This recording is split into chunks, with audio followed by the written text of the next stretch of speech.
Welcome to Cookie Jar FX. I am your host, Eric Foreman, and we are on week 11, our usual brownie bite Sunday night weekly analysis for the market this week. This one is going to be a little different though. And the reason being is because I am in heavy management mode, crisis mode, right? So took some trades. As I think you guys knew on Wednesday when I did my midweek analysis, which locked me in on US dollar or dollar CAD and euro dollar.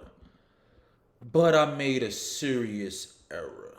Not a serious error. I did make a good judgment on the initial trade.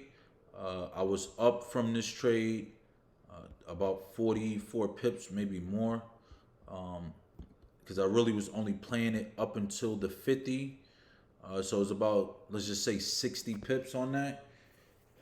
And I should have closed out, but I had saw this particular bottom intel that grabbed my attention, and I figured, hey, it's a sizable bottom intel. It's at a solid location. We should be breaking through the 50 based off of my long-term analysis of this move going upward. And that is not exactly what happened. We ended up getting somewhat of a bear 180, followed through on that bear 180. So I should have gotten out right then and there, maybe sold short on it. And if I didn't, I should have at least gotten out when it came back and broke through the MAs. But I was holding on to my analysis of this, this long. I could have gotten out even here at the break of the support level. I didn't. I could have gotten out here at the break of the 200, but I didn't. And now we are pretty much in crisis mode as I am currently down, as you can see, about 130 pips, which is quite an extensive ride. So pretty much if this candlestick closes as a bottom intel, I'm anticipating that we may reverse back up. If I do end up taking a loss on this, I'm going to allow the loss to be very minimal. I just want to retract some of those the dollars that I've declined and lost on. It is at a support level based off of the drop from from Friday. So that's the only reason why I actually stayed in, because we kind of sat on that price and figured maybe price will bounce back up. So right now I'm just literally just in crisis mode. The weekly is broken below the 200 as well, the flat 200. But again, this is still a setup for a W formation. The challenge here, and I'll get into the next trade actually before I go into the next statement that I was going to say. The next trade is that I'm also in euro dollar, right? So euro dollar it's not as much in bad shape. I do still anticipate a nice short on this. The move I do believe is incorrect and extensive, and it is due for a correction on this period. But of course, based off of the weekly setup and all of the events that occurred last week, we just got some activity, or I got some activity that I just wasn't anticipating. Was positive in the move, pretty strongly on Wednesday, and then Thursday came in reverse. I mean, I was in profit pretty much, good for pretty much the whole week, except Friday. So when Friday came back, it blasted all the way back up through the 50 on a daily, and now it has me stumped. So obviously we already know usually a break of the 50 in any direction symbolizes the potential of going back up. But because this is still in the sell zone, still in a resistance location as well, I have to just pretty much hold on. So what is the issue here, right? So I'm in dollar CAD with a position size of 0.25 down 130 pips, and I'm in. Let me insert my stats on this. I'm in euro dollar at a position size of 15 cents, down about 25 pips, right? So what is the issue? Let's look at the account. right? So we got a lot of finance charges for holding the position over the weekend. The issue is that I'm currently down about $290. Uh, it's bad. Uh, I was down as far down as 350. Free margin. This is the major issue because my free margin right now is negative 206, and as I trade with Owanda, what it does is that pretty much once you reach a 3 day negative margin, they close you out of all your positions. Um, Currently, I am on day two, I guess, because I got the margin call on Friday, right? So I got that margin call on Friday. I'm looking at right now, October 9th, at the end of the close. So pretty much by the end of tomorrow, if I'm not at least in positive free margin, which means this negative 289 would need to at least be just $89 for me to be back somewhat in free margin. And it's going to be a lot to ask for within a day.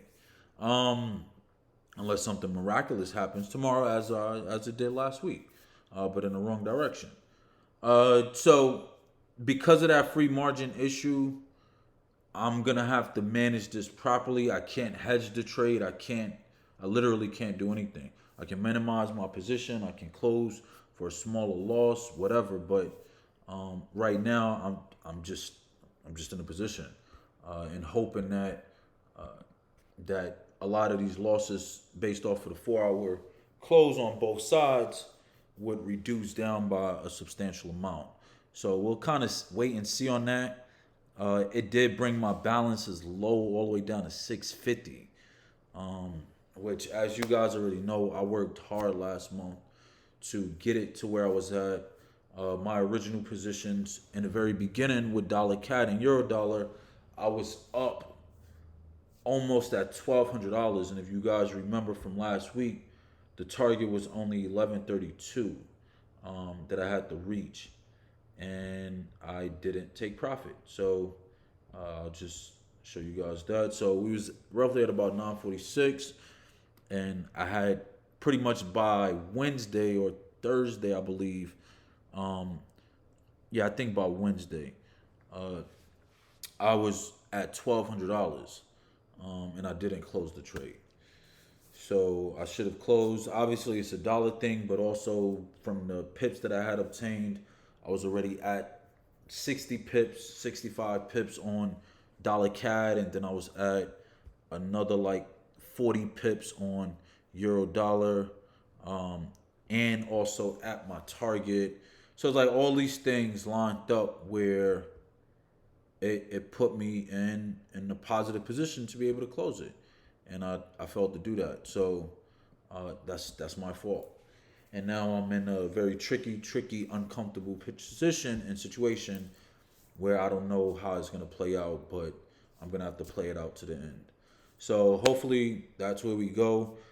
So as of right now, I don't have any other analysis or any other pairs that I'm looking at for this week. I really don't care.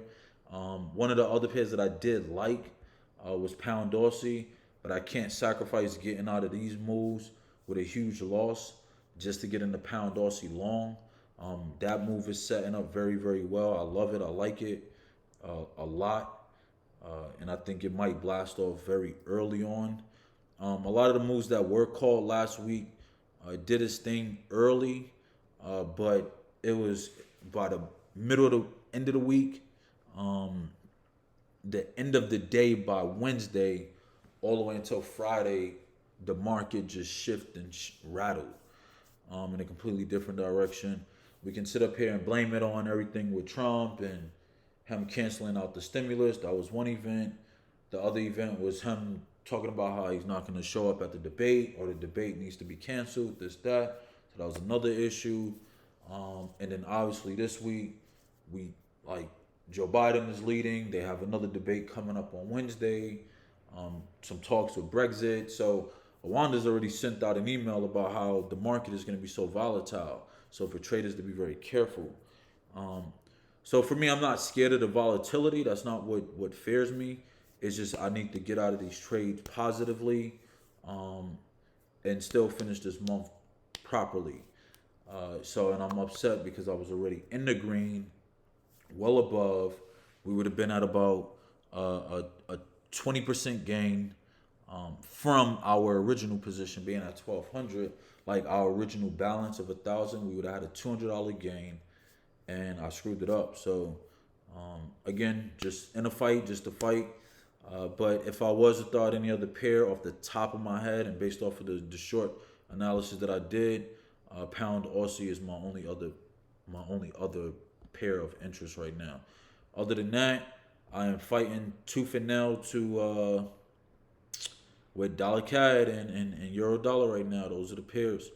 I'm not paying attention to anything else. I really don't care about anything else right now.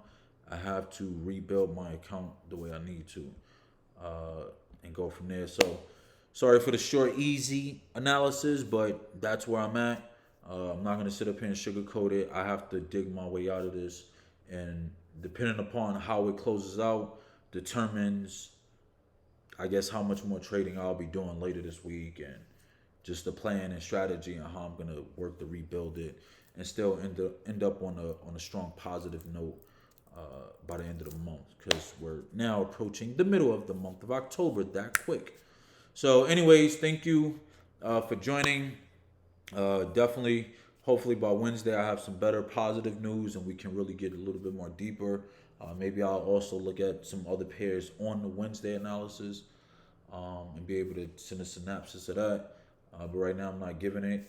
But anyways, just thank you for joining.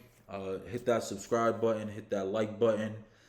At least like it for the transparency, because right now I have bullshitted my way into this grave.